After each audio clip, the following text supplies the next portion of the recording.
ఊర్లో మామిడికాయలు ఎలా మొగ్గబెడతారో చూసేద్దాం రండి. ఈ మామిడికాయలు మొగ్గబెట్టడానికి వరిగడ్డ ఉండాలి. ఆవులు తినేది వరిగడ్డ. ఈ గడ్డి తెచ్చుకొని కింద నీట్గా పరిసేయాలి.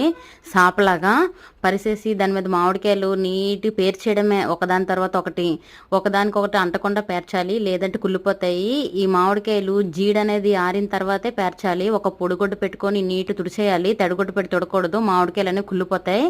ఇలా పేర్చేసిన తర్వాత దీని మీద ఇంకొక లేయర్ గడ్డేసేయాలి. గడ్డేసి మళ్ళీ మామిడికాయలు ఉంటే దాని మీద పేర్చేయడమే. ఎన్ని కావాలంటే అన్ని లేయర్స్ వేసుకొని పేర్చేసుకొని గ్యాప్ లేకుండా గడ్డితో కవర్ చేసేయాలి. చేసేస్తే దెబ్బకి మామిడికాయలు అనేవి ముగ్గిపోతాయి.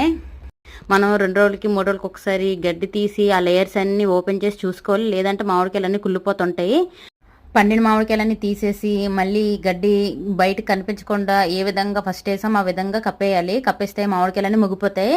మన ఛానల్ని సబ్స్క్రైబ్ చేసుకుంటారనుకో వీడియోలను పరిగెట్టుకుని వచ్చేస్తే